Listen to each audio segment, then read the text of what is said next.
Hola, buenas tardes. Estamos en otro diálogo de futuro, hoy con alguien que me apetece mucho compartirlo. De muchos años que lo conozco y estoy súper feliz de estar compartiendo este diálogo contigo, José. José Ritoré, periodista, exdirector de Change.org, que creo que todo el mundo conocerá, pero que igualmente ahora le vamos a preguntar qué es eso y para qué sirve. Y un gran experto de algo que también vamos a tratar, que es la participación ciudadana. Vamos a saber qué es la participación ciudadana, así como en concepto, no solamente como palabras, y para qué nos puede valer en estos futuros mejorados que estamos poniendo encima de la mesa en estos diálogos. Bueno, lo primero, José, mil gracias y bienvenido. Un placer, qué bien verte, Gemma. Nada, encantado, Sí, encantado. sí, igualmente. Ahora hace tiempo que no nos veíamos en persona, tampoco nos estamos viendo, pero No, bueno, por total, lo menos vamos retomando estos contactos y nos actualizamos, como se dice. Bueno, José, total. ya sabes que estos diálogos son un poco aparte de contarnos desde lo más personal a lo más profesional y de conocimiento Ujú. que cada uno tiene desde su parte, un poco este elemento disruptor que ha sido la COVID y cómo a partir de ello podemos aportar visión positiva, ingredientes positivos y todo lo que podamos aportar de positivo, que considero que lo hay, ante todo, ante muchas otras cosas también, para esos futuros mejorados. Pero hay una pregunta que suelo hacer a todos al principio, sobre todo si tenéis algo importante que contarnos, y es, más allá del futuro en general, a nivel personal, este momento, esta COVID-19, ¿cómo ha sido de disruptor para ti? ¿Qué ha pasado? ¿Ha pasado Mm. algo importante en tu vida que puedas resaltar? Sí, sí, la verdad que sí. A mí lo que me ha pasado con todo este tiempo que hemos vivido es que ha acelerado un poco una toma de conciencia y de consciencia, en mi caso. Tanto en lo personal como en lo profesional, si es que ya ha llegado un punto en el que se puede separar, ¿no? Ambas cosas, ¿no? Pero digamos que en lo más personal ha sido como una toma de conciencia familiar. He conectado muchísimo con mis hijos y porque hemos pasado mucho tiempo juntos, ¿no? Y solos y haciendo actividades que no tenían mucho que ver con agenda social, porque no había agenda social, ¿no? Sino que eran actividades de hacer, desde, ¿no?, cocinar a hacer juegos de mesa, a hacer gimnasia, bueno, lo que hemos hecho todos. Lo interesante para mí ha sido esa conexión de esos momentos que cuando tienes hijos normalmente se ven absolutamente atropellados por la vida social, ¿no?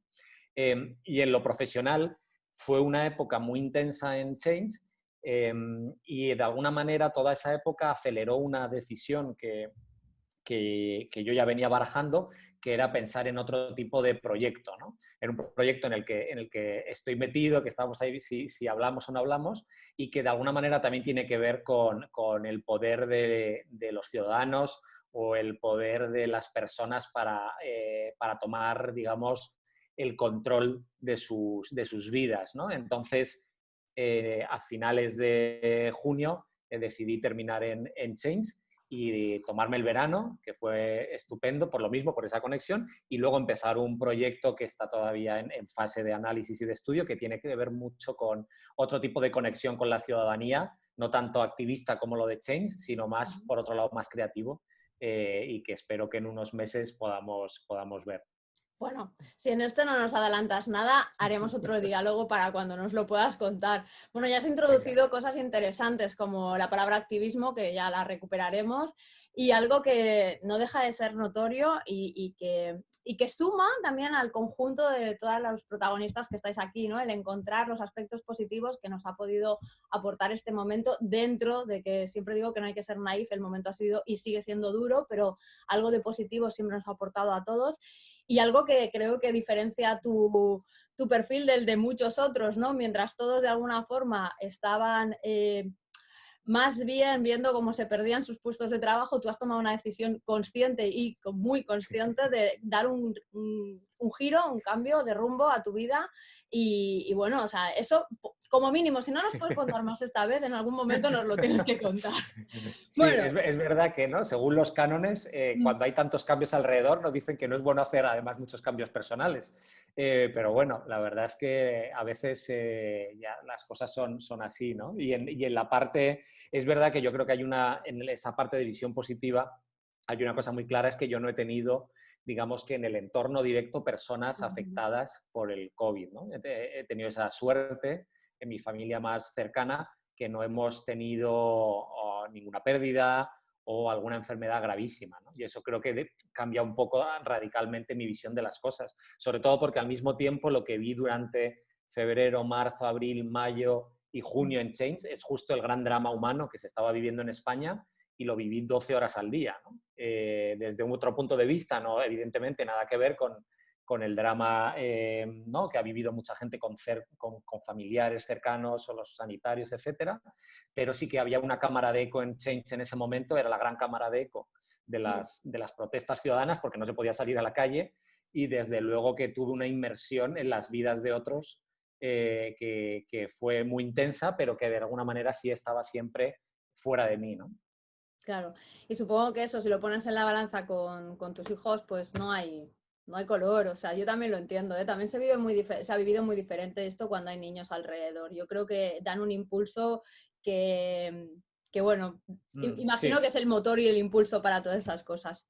Bueno, Sí, y además, solo un detalle de eso, y lo mismo también, niños que en realidad son de 9 y 12 años, porque creo que hubiese sido muy diferente con niños pequeños, ¿no? Sí que he conocido a gente que ha tenido a niños más pequeños en casa durante muchas horas y eso es otra historia, ¿no? Pero cuando ya los niños tienen un nivel de conciencia, de aprendizaje, de capacidad para relacionarse y no relacionarse a esas edades, bueno, conozco a muchas familias parecidas, ¿no? Que también han vivido esos momentos de conexión especiales, ¿no?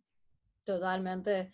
Estoy de acuerdo. Igual nos saldríamos un poco del diálogo, pero es verdad que es normal que haya habido muchos cambios en escalas de valor en este momento cuando te has encontrado durante tanto tiempo conviviendo, pues como tú dices, ¿no? Con tus hijos y a determinada edad, ¿no? Que dices, ostras, esto me lo estoy perdiendo, ¿qué está pasando aquí, ¿no? Y bueno, y cuán importante es que también, o sea, todo lo que podemos construir no sea esto que está pasando ahora, sino mejorarlo para adelante. Muchas cosas que es verdad que los niños te ayudan a repensar.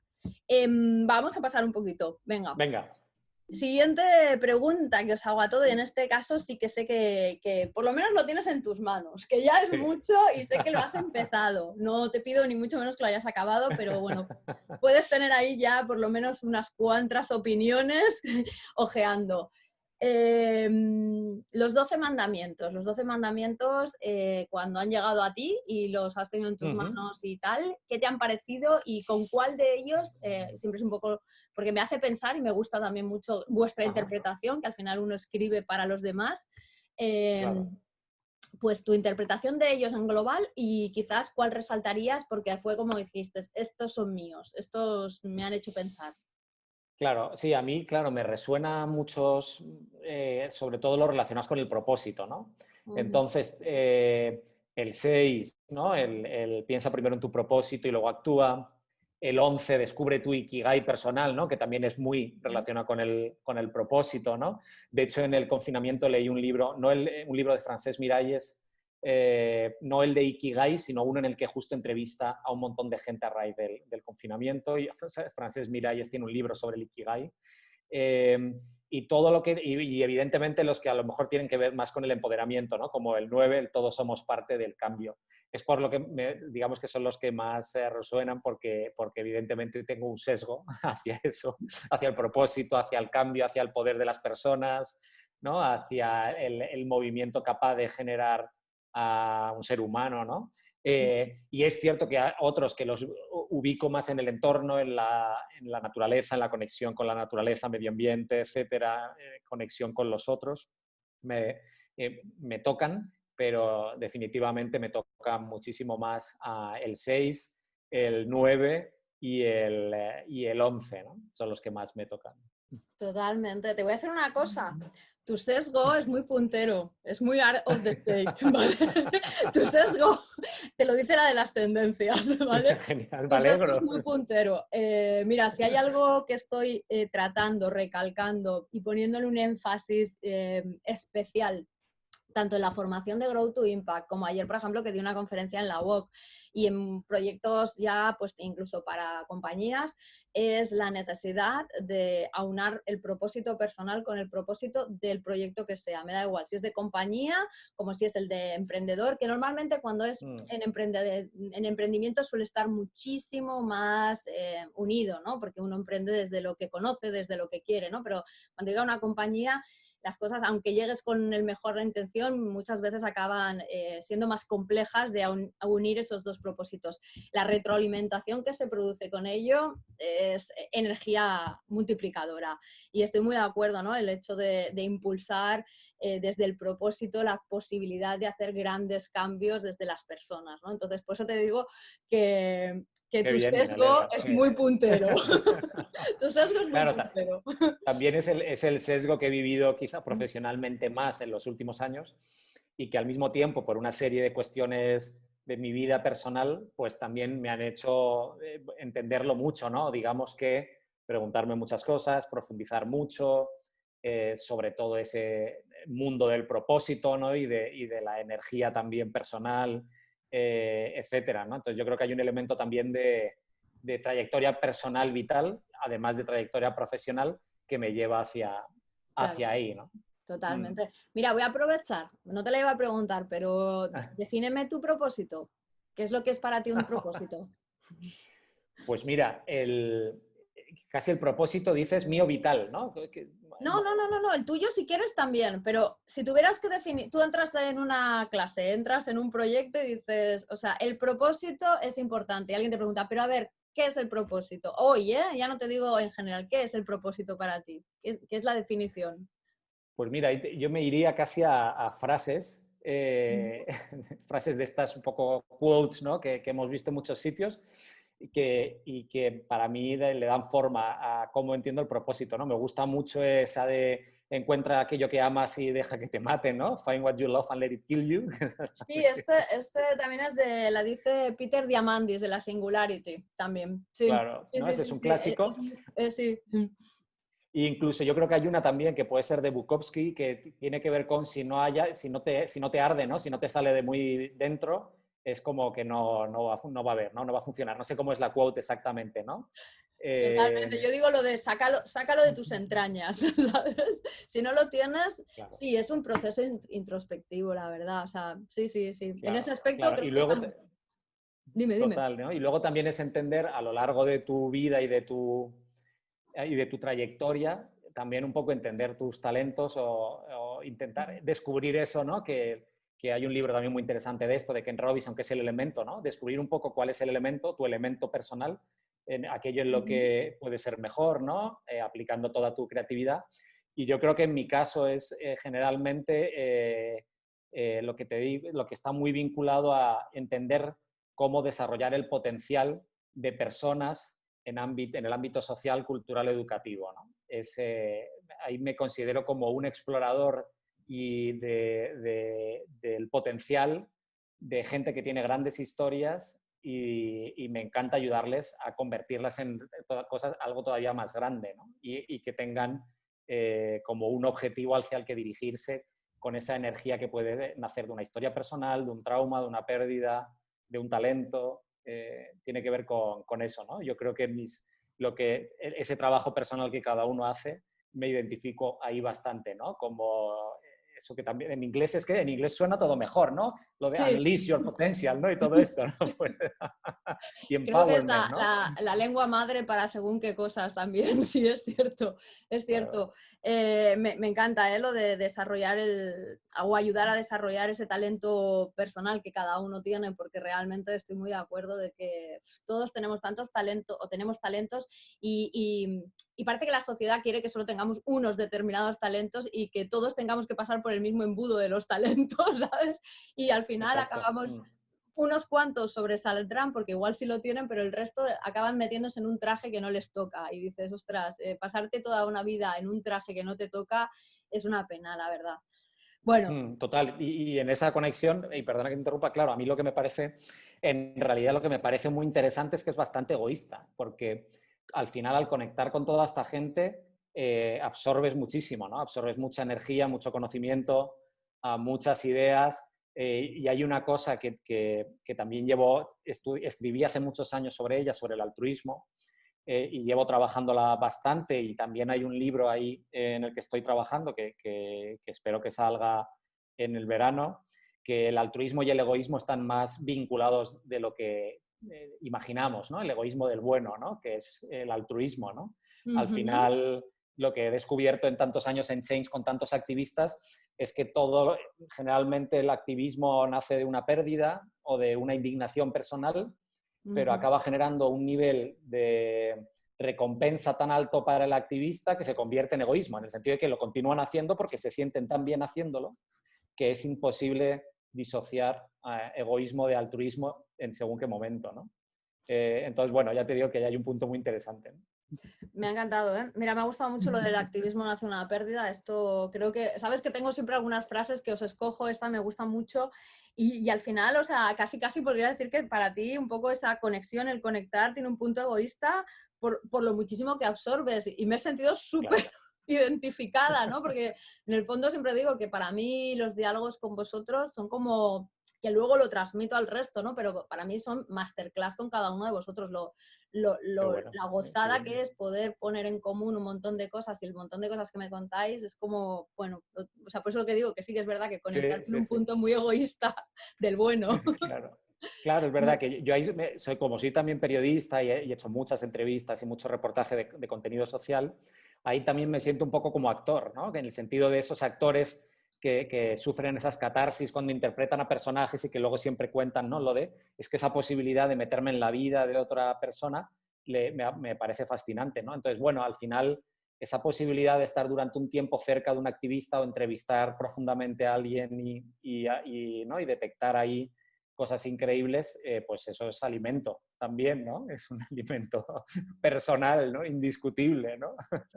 Mira, me recuerda cuando hice la charla, bueno, la conferencia, el diálogo con Mario de Coursera, el director de Coursera, que decía Ujú. que está comprobado que aprender cosas sube el índice de la felicidad de cada uno, ¿no? Pues al final también hablar con las personas no deja de ser más que aprender, también sube tu índice de felicidad, te nutre. Hay tantas cosas que creo que no ponemos en valor como realmente deberíamos, que está muy bien que hayamos tenido estos tiempos para poder volver a retomarlas. Voy a pasar Total. al otro transversal del libro, que Vale. son los Objetivos de Desarrollo Sostenible. Más que preguntarte sobre ellos, que Mm. creo que va a ser más Ujú. fácil si los tratamos desde un poco tu experiencia en Change.org o cualquiera de tus experiencias más vinculadas Ujú. al tema del activismo, pues voy a entrar ya directamente a preguntarte sobre tu trabajo más reciente, que estoy segura de que al final va a Ajá. ser lo que va a ser la base de lo que vas desarrollando, ¿no? Para quien no lo Ujú. sabe, ¿qué es Change.org? ¿Cómo funciona? ¿Y qué tiene que ver todo eso con la participación ciudadana? Mm. Bueno, pues Change.org es la mayor plataforma de peticiones del mundo y nace pues en el año 2007 como una forma de empoderar a cualquier persona para que genere cambios, ¿no? En cualquier lugar.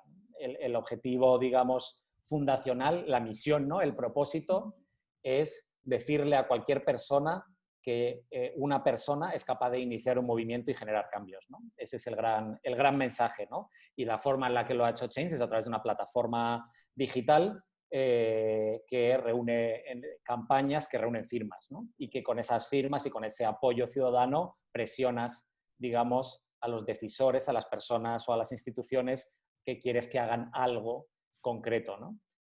Así de sencillo, ¿no? Y es verdad que a mí me pasa con los objetivos de desarrollo sostenible, tengo una relación de amor-odio, ¿no? Un poco, porque desde un punto de vista como... o sea, me parece un marco excelente desde un punto de vista gubernamental multinacional, ¿no? Pero siempre que me he enfrentado a ellos, me parece que son unos recursos muy complicados a nivel de tangibilización, ¿no? Es decir, esto es lo típico que cuando tienes que planteárselo a una organización pequeña, cuando es un concepto que tiene que ver más con, pues eso, ¿no? Lo micro, es muy difícil, de alguna manera, que estos objetivos te interpelen, ¿no? y conectan con eso que en marketing, que también, claro, me he dedicado mucho tiempo al marketing, me parece un poco ese problema que es el llamado el enormity, ¿no? Son tantos objetivos tan desafiantes, con tantas implicaciones cada uno de ellos, que me parece imposible activarlos a nivel ciudadano. Es más una activación a nivel gubernamental, ¿no? Lo que he aprendido en Change durante estos años, ¿no? y antes que hacía campañas para ONGs, etcétera, es que la gente para participar necesita retos concretos, generalmente pequeños y que no les abrumen, ¿no? Y para mí los objetivos de desarrollo sostenible es un concepto que abruma a un ciudadano normal, ¿no? Son absolutamente un concepto abrumador, muy interesante a nivel estructural, muy interesante para poder definir marcos de políticas públicas, pero a la hora de trasladarlo a los ciudadanos, creo que desde mi sesgo ha sido imposible que los ciudadanos entiendan qué hay detrás de todo esto, más allá, eso sí, de un espíritu muy interesante por transformar la sociedad. Vale. Bueno, no, o sea, es un aporte y me parece muy interesante porque de aquí sacamos varias cosas. La primera, ellos, esta gente, o sea, la ONU, imagino el Pacto de París debería hacer un gran esfuerzo por acercar estos objetivos a los ciudadanos, en lo cual estoy muy de acuerdo, porque en general incluso es que hay mucha gente que más allá del momento moda ni siquiera sabe qué son, ¿vale? Entonces creo que la única forma de que tú empieces a tomar más conciencia es que te los acerquen, que los conozcas, ¿vale? Entonces, probablemente incluso desde los más pequeños, yo se lo cuento a los niños de 10 años y creo que es una manera también de acercarlos. Segundo, el interpelar a ellos, no desde la gran caja, sino de los indicadores de dentro, también creo que es una forma de empezar a ver cómo debajo de ellos empiezan a haber retos más pequeños. Y luego, bueno, no es porque lo haya escrito yo, pero te animo a que sigas leyendo el libro, que a lo mejor encuentras... No, te lo digo porque me ha pasado con, Sí, con sí, algún total. otro participante que me ha dicho, ostras, por primera vez he empezado a ver que me puedo reconciliar con ellos porque son cosas mucho más accionables de lo que a lo mejor yo pensaba, ¿no? Entonces, estoy de acuerdo en lo que tú dices, el amor-odio, primero porque considero que a veces son... O sea, no es, o sea, otra definición muy buena fue la que hizo Julián, un antropólogo, que dijo que era el mínimo común denominador al que la humanidad había podido llegar para encontrar su propio desarrollo positivo, ¿vale? Entonces dije yo, pues vale, sí, tienes Eso está razón, bien. ¿no? Entonces es cierto que tal y como los están transmitiendo, para mí es un tema de comunicación, de verdad. Y mira que tú y yo de comunicación hemos tratado, Sí. hemos hablado y hemos trabajado juntos. Pues para mí hay una necesidad muy grande de acercarlos al ciudadano y a las personas, porque a partir de ahí los podrán implementar en cualquier rol, me da igual, en el de persona que es vecino de mi vecino y en el de trabajo, ¿no? Si no los conoces, es que en realidad, para empezar, es difícil que la gente dé el salto de sostenibilidad, desarrollo sostenible y de desarrollo sostenible a entender que hay algo más que el medio ambiente, que hay muchos otros elementos dentro de este desarrollo sostenible que tienen que ver con lo social y con el negocio. Entonces, estoy de acuerdo en que se necesitan acercar muchísimo, muchísimo. Y podríamos ponérnoslo como reto tú y yo. Pues fíjate, es que totalmente, ¿no? Hay una clase que doy habitualmente también en másters así de innovación social que tiene que ver con que hay un libro también muy interesante que es El viejo poder y el nuevo poder, ¿no? La diferencia entre el poder clásico, los lobistas, grandes organizaciones y el nuevo poder que tiene mucho que ver con las plataformas, ya sean digitales o con las plataformas que se generan espontáneamente a partir de sucesos traumáticos, ¿no? Por ejemplo, uno de los que más he estudiado últimamente es Parkland, ¿no? Esos asesinatos en el instituto y cómo se genera una gran plataforma en Estados Unidos, cómo se genera una gran plataforma liderada por estudiantes que generó una gran presión durante mucho tiempo, durante prácticamente un año, para que Florida cambiara leyes, se hizo aquella gran marcha en Washington y era un movimiento que no surgió de ninguna organización que ya existía, ¿no? Por ejemplo, ¿no? Lo que he visto en Change es lo mismo, ¿no? Ciudadanos que son capaces de llevar adelante movimientos que de luego hablas con la gran organización referente de ese sector, de la discapacidad, de la desigualdad en España, y de pronto se sienten un poco enfadados porque ellos llevan 14 años trabajando en esa idea, ¿no? Pero no han sido capaces de accionar el cambio final, que es el cambio de legislación, el contacto con la sociedad, ¿no? Entonces yo creo que aquí pasa un poco lo mismo, ¿no? Está todo a un gran nivel intelectual y teórico y falta llevarlo al plano, como decías tú, accionable y transformable para el ciudadano común, ¿no? Mi duda es si ese es el objetivo cuando se plantea esto, ¿no? Igual es que tampoco la ONU quiere llegar, ¿no?, hasta ese nivel, ¿no? O quiere que sean los estados y las grandes organizaciones los que luego busquen la fórmula de trocear y de alguna manera convertir esto en píldoras y que la gente conecte con ellas. Pero ya te digo que para mí tiene mucho que ver con el viejo poder y el nuevo poder, y entender que la forma en la que se generan cambios o que se generan movimientos sociales es todo lo contrario a esto, ¿no? Se generan desde las bases, se generan por personas muy implicadas y con propósito, ¿no? Se generan técnicas de comunicación de guerrilla, y al final esto viene desde la ONU, que es como el super top, y tiene que ir y desde la ONU luego a los gobiernos y de los gobiernos a las grandes organizaciones, y cuando llega al ciudadano ya no te lo crees porque dices, bueno, si es que eso es la misma historia, ¿no? Pero estoy siendo un poco, es por No, no, retar no, un no, poco la está idea.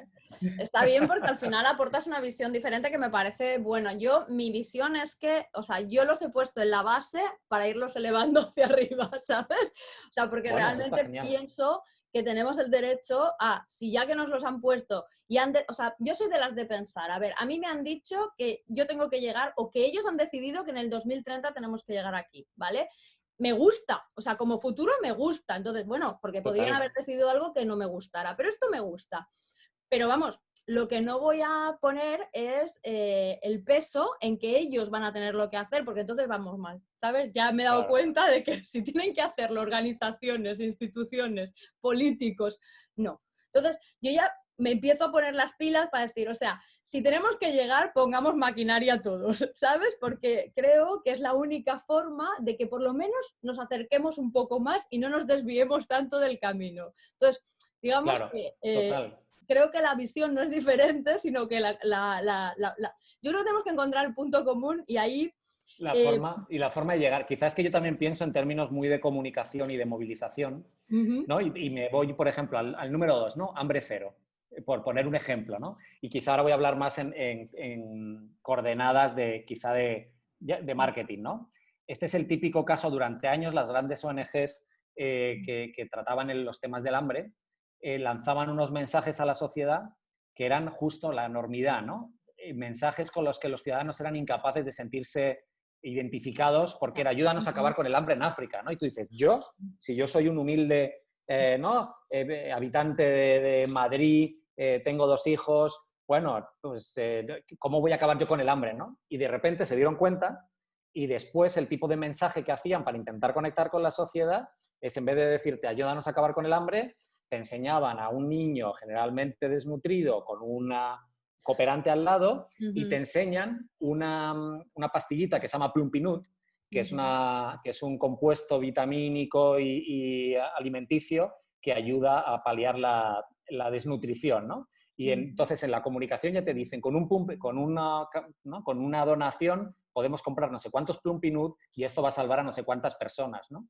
Entonces es cambiar el discurso y hacerlo accesible a alguien que se siente sin poder, porque los ciudadanos en general hemos vivido un tiempo en el que nos hemos sentido un poco sin ese poder, quizá cada vez lo tenemos más porque hay muchos recursos y herramientas para tenerlo, pero como te digo, es una cuestión de comunicación, como decías tú, y de entender cómo funcionan nuestros cerebros y la forma en la que nos conectamos a causas, ¿no? Que tiene mucho que ver con el detalle, con el storytelling, con la acción-reacción, con el impacto que tiene lo que hago yo ahora en este momento haciendo un clic sobre la vida de esa persona, ¿no? Ese es un poco para mí el totalmente. aprendizaje. Para mí está también muy ligado, ¿eh? Porque yo al final lo que busco es que la gente también se crea ese empoderamiento que tiene. No tengo una plataforma como Change.org ni mucho menos, pero tengo mi pequeña voz y sí, siempre lo digo, ¿no? Al final, o sea, todos tenemos la capacidad de poder generar o sea, la capacidad de poder dar una respuesta y de generar un cambio, un pequeño cambio, aunque sea en un metro cuadrado con nuestras conversaciones. Si yo todos los días tengo una conversación negativa, lo que generaré es un cambio negativo. Es muy pequeño Total. los cambios que podemos hacer, pero pueden ser muy grandes en el conjunto, ¿no? Al final es ese último visión, que es todo nace desde la energía, ¿no? Entonces, esa energía que podemos poner no deja de ser ese movimiento, ese motor, y puede estar en un radio muy pequeño, pero puede estar en un radio mucho más grande si, como tú dices, además con estas plataformas que afortunadamente para algunas cosas son súper positivas, que no para todo, ya lo sabemos, han conseguido, han conseguido amplificar esos mensajes al punto de superar a todos esos lobbies, lo cual no nos hace más feliz porque no se cabe directamente, ¿no? Entonces, sí es cierto, hambre cero, o sea, y es verdad, o sea, es que venimos de un histórico, como tú dices, de la imagen del niño, que no puede ser más desagradable, y de una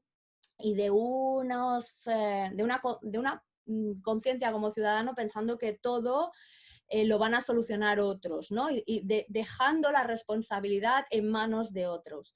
Creo que hay que empezar a dar la vuelta, es el momento, y entonces hambre cero es, evidentemente yo no voy a acabar con el hambre del mundo, pero te voy a invitar a que veas el diálogo de Nacho Ballesta, que es el que cofundó lo de Health Warriors, estando en el confinamiento, y me parece una acción bella, perfecta, o sea, súper bonita, y desde un pequeño, o sea, él simplemente dijo, bueno, yo necesito sentirme útil, como tú dices, desde las entrañas y un poco en ese activismo, ¿no? O sea, no me puedo estar parado aquí viendo lo que está pasando, porque además el hambre no está ahora en África, el hambre está aquí en la puerta de la esquina. Y bueno, él lo que pensó es, a ver, ¿qué puedo hacer yo? Su resumido fue buscar personas que puedan ayudar a personas que tienen la capacidad de ayudar a personas que lo necesitan. Y fue buscando directores o responsables de diferentes marcas dentro del mundo de la alimentación, que al final son personas, no marcas, que tuvieran la capacidad de poder dar respuesta, y fueron generando pues un banco bancos de alimentos, repartirlo, o sea, al principio pues casi ellos con sus motos y bueno, no, o sea, movilizó a patrullas de taxis que se movían por Barcelona para llevar los alimentos, o sea, me parece como que digo, o sea, yo cuando me lo contaba a mí me emocionaba y pensaba, pues mira, oye, ese ODS2, Claro. o sea, que al final, ¿cómo te diría? Si el problema a veces es también eso, ¿no? Que hay que... Porque ahora vamos a llegar a un tercer aspecto. Hemos hablado de las organizaciones y hemos hablado de las personas, pero tú y yo tenemos algo entre medio que hemos trabajado muchas veces, que son las marcas, ¿sabes? Entonces, yo creo que es aquí donde empiezan a querer actuar estos ODS también, ¿sabes? Porque... Total. Y yo creo que es encontrar, como me cuentas en el caso de Nacho, tu elemento, un poco lo mismo, ¿no? Es decir, hay una cosa muy evidente, no todos tenemos que ser activistas, ni todos tenemos que ser grandes líderes, ¿no? Pero sí todos tenemos, pues eso, un talento, una especialidad, una conexión con algo mucho más fuerte que con otras cosas, ¿no? Entonces, creo que que un potencial éxito de los objetivos también tiene que ver con que cada persona sintamos en qué tenemos un talento, dónde podemos activar algo, y si somos ya capaces solo de hacer eso, sería un éxito, ¿no? Total. Y ya te digo que a lo mejor el talento es amplificar lo que hacen otros, ¿no? Entonces, bueno, yo creo que la clave es efectivamente ir desde lo macro, ir a lo micro y ver dónde cada persona es capaz de actuar saliéndole, como dices, de las entrañas, del alma y conectando, porque si no, no va a funcionar. Ese aprendizaje sí que lo tengo clarísimo, ¿no? De los activistas. Yo he conocido gente que durante 3 años ha puesto en stand-by su vida, ¿no? Por la causa que defendía, ¿no? Eso es algo, por ejemplo, eso es algo mucho más poderoso que los que trabajábamos ahí en Change, o que haya una organización, por el nombre que quieras, Oxfam, Greenpeace, que tenga 3 campaigners trabajando en una campaña. Tú puedes tener a 3 campaigners buenísimos trabajando en una campaña, pero esa persona que ha vivido una pérdida, una situación personal muy difícil, la energía, la fuerza que tiene, digamos, el propósito que tiene es mucho más poderoso que el de 2 campaigners profesionales, ¿no? Si esa persona no es capaz de producir ese cambio con la ayuda de todo el conocimiento que le pueden dar los que profesionalmente se dedican a ello, es imposible, ¿no? Por eso creo que sí que soy un gran creyente en el propósito aplicado a cualquier ámbito, ¿no? Total. No tiene por qué ser social, puede ser de otro tipo. Bueno, sí, sí, no, ahora, pues mira, ahora te iba a preguntar, precisamente tú ya después de tanta trayectoria y experiencia en Change, si tuvieras que decir el- el tipo de proyecto, bueno, el tipo de movimiento que iniciaba ese cambio, mayoritariamente, ¿que eran cambios sociales, cambios de qué tipo? O sea, no Sí, sé, algo... generalmente las grandes campañas que yo he visto, he vivido y he ayudado en España son todas situaciones que nacen de una pérdida. Se Ujú, muere un familiar tiene un gran accidente, una gran enfermedad, eh, o detectas una injusticia que por lo que sea te toca mucho. No tiene que ser solo grandes dramas, ¿no? También he visto ujú. grandes movimientos. Por ejemplo, uno de los que fue de los primeros en los que trabajé, el movimiento contra los deberes, ¿no? Contra el exceso de deberes en el sistema educativo español, ¿no? Y era una madre que realmente estaba, ella no, pero uno de sus hijos estaba pasando un trauma por los deberes que tenía en el colegio, ¿no? Se generó un debate tan espectacular que muchos colegios decidieron bajar el tono de los deberes. Hasta IKEA, no sé si te acuerdas, hizo una campaña que se llamaba Salvemos las cenas. Ay, No sé si te sí. acuerdas de esa campaña. Esa campaña, el Insight, es la campaña de Eva Bailén, que de hecho IKEA llama a la creadora de la campaña, que se llama Eva Bailén, y que ahora es una diputada, por cierto, en la Asamblea de Madrid, para darle fuerza a su campaña de Salvemos las cenas, ¿no? Es un ejemplo de cómo algunas marcas que son inteligentes descubren insights y movimientos sociales y y a partir de ahí sacan una campaña relacionada también con sus objetivos, con sus propósitos, etcétera, ¿no? Entonces yo creo que tiene que haber un elemento de indignación que muchas veces es pérdida de algún tipo, o ya te digo, o es más indignación por alguna injusticia que por lo que sea, por antecedentes históricos familiares o porque afecta a tu familia, te toca muy especialmente, ¿no? Total. Pero sí, hemos tenido un montón de campañas sobre desahucios, sobre cambios de leyes. Bueno, pérdida. La pérdida es un motor. Lo repites mucho, ¿eh? Me parece muy interesante, ¿no? Lo de la Sí, pérdida, o sea, fíjate, en un momento en que estamos sí, perdiendo tantas cosas, ¿no? Con lo mm, cual, vuelvo a lo sí. mismo, Y además desde lo más profundo pienso que es la esperanza de empezar a construir desde otro lado, ¿no? La pérdida es un motor muy, muy importante. sí, claro. Mm, También es que te das cuenta que las personas necesitamos darle sentido a todo y a las mm, pérdidas también. Si no le mm. das sentido, lo que haces es convertirlo casi en un bloqueo, ¿no? Entonces ahí, por ejemplo, en el confinamiento también leí mucho, ya me lo había leído, ¿no? Víctor Frank, El hombre en busca de sentido. Leí bastante a Pablo de Ors y Biografía del silencio.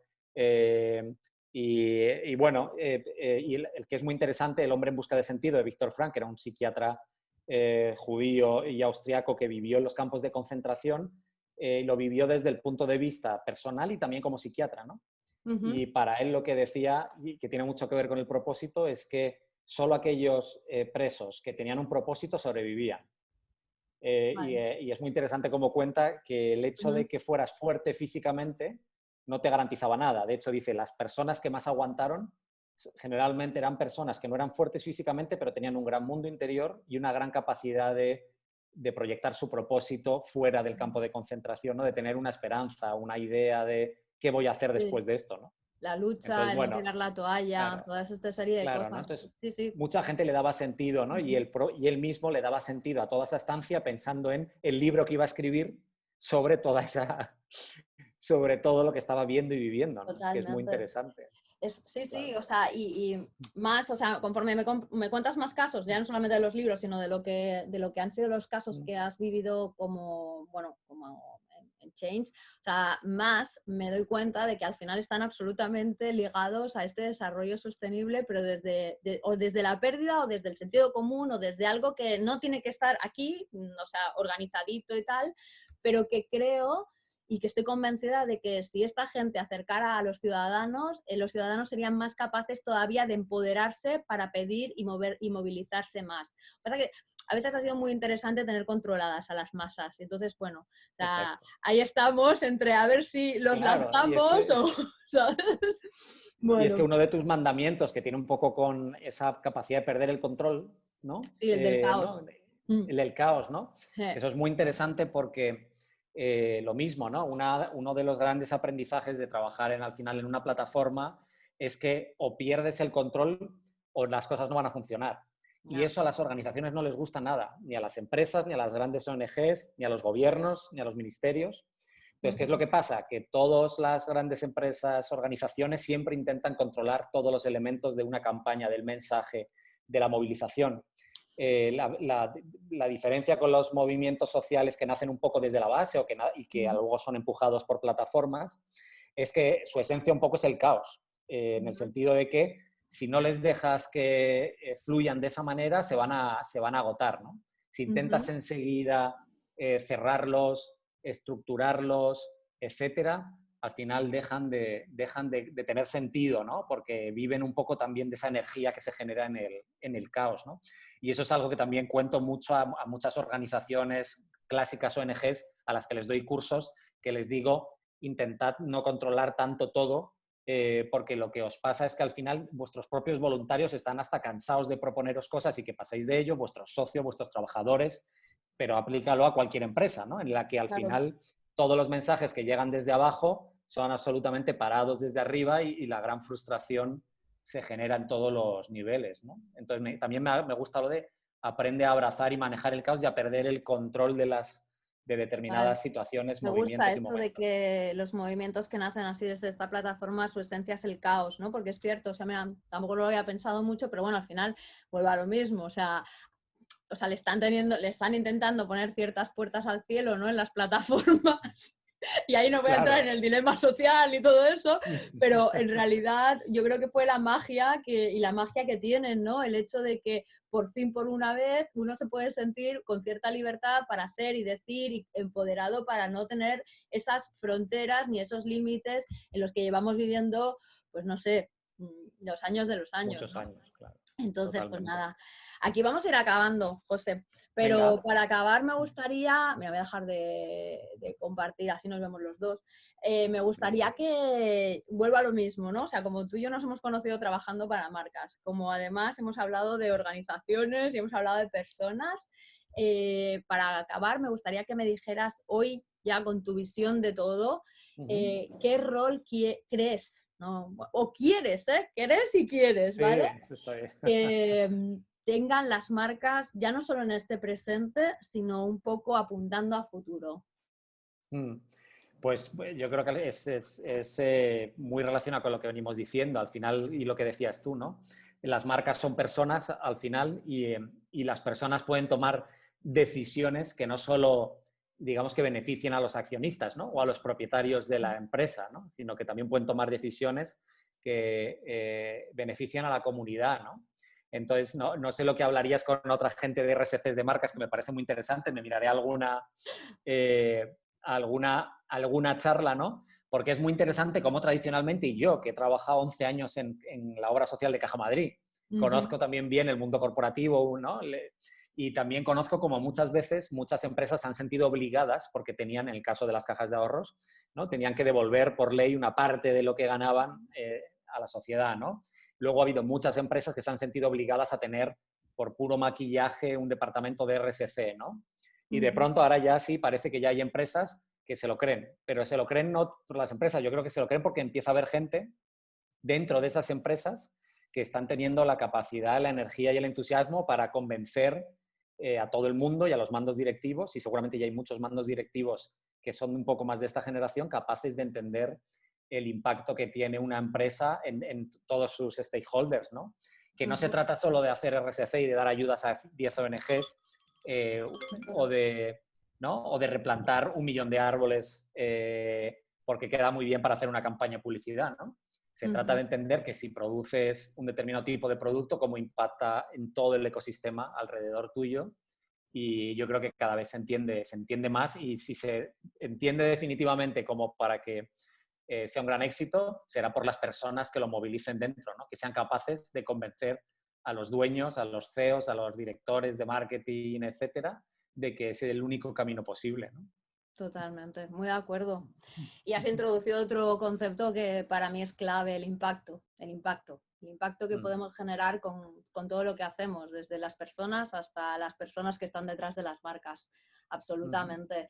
Y un poco ya has hecho muy bien la cronología de dónde empezó, casi, o sea, por obligación, luego autoexculpación y ahora esperemos que ya uno se lo crea, porque yo creo en ello, ¿eh? Realmente creo que estamos en un momento en que de alguna forma ya no es solamente que o sea, es como en viceversa, las personas que empiezan a estar en esos puestos que tienen capacidad de decidir ya están más alineadas con este pensamiento y las personas que están enfrente lo están demandando a un punto que o te sumas, aunque ya sea también por la segunda causa que es obligación, o desapareces. Entonces, bueno, Total, entre una cosa y la otra creo que vamos por el buen camino, ¿sabes? total, total.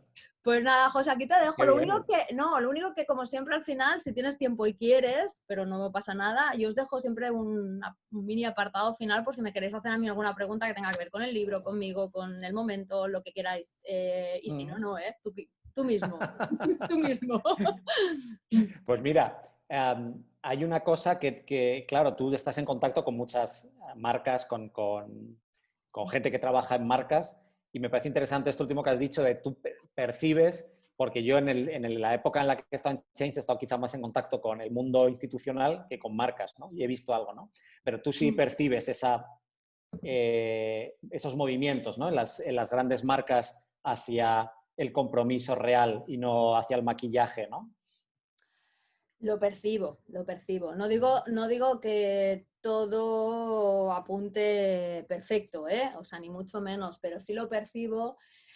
Básicamente por lo que te digo, ¿no? Primero porque afortunadamente, como en todo, hay quien abre camino, ¿no? Y algunas marcas ya las tenemos todos en la cabeza, un Patagonia, y hay marcas que nacen desde un propósito real y eso se nota.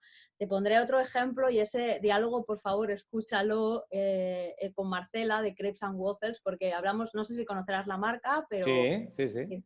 pues es un diálogo precioso, ¿no? Y es una empresa preciosa que nace desde un propósito hace 40 años, no hace falta que sea una moda como ahora, que parece que hay quien está realmente por la labor y quien de alguna forma no le toca más remedio que sumarse al carro, ¿vale? Entonces, están esos pioneros. Pero sobre todo, o sea, como tú dices, los cambios nacen de las bases. Y las bases, que somos nosotros, lo estamos demandando cada vez más, ¿no? O sea, cuando tú identificas, y tú sabes que yo de eso trabajo mucho, cuando tú identificas una tendencia que no deja de ser un valor social, ese valor social cobra valor en la sociedad. Y valor es dinero. Entonces, si tú quieres seguir trabajando en esta sociedad, viviendo en esta sociedad y siendo valorado en esta sociedad de muchas formas, ¿vale? Tienes que estar alineado con esos valores y los valores sí que están cambiando. Y la escala de valores que tenemos, por ejemplo, no sé, la conferencia que hablaba ayer ponía, o sea, son insights también, pero como tú dices, al final las tendencias se trabajan con esa suma de insights, ¿no? Que te van apuntando hacia dónde va, ¿no? Pero cada vez ya no solamente hay una generación trabajadora millennial que Deloitte hizo una encuesta y pues decía que les preguntaron una pregunta muy simple, ¿no? Era fuerza laboral, ¿eh? O sea, me refiero trabajadores millennials. Le decían, ¿cuál es el propósito de una empresa? O sea, el 63%, bastante, ¿eh? La respuesta fue mejorar la sociedad, ¿vale? No profundizaron mucho más, pero bueno, ya vas viendo un apunte. Pero es que los más pequeños, los Z, empiezan a ver algo que me parece súper interesante y también te voy a recomendar otro diálogo, todavía este no está colgado, pero Marta Ordech, porque ella explica muy bien ese nacimiento desde dentro de en esta vida no es solamente por qué trabajo, sino para qué trabajo.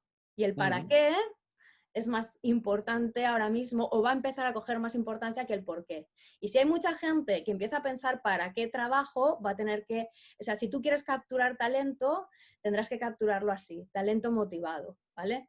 Entonces, empieza a haber muchas cosas ahí que son importantes, ¿no? O sea, si las personas ya, o sea, es tan sencillo como, a ver, ¿tú qué quieres trabajar? ¿En Patagonia o en una tabacalera? Hombre, pues yo puestos, ¿sabes? Ya que me pongo, ¿sabes?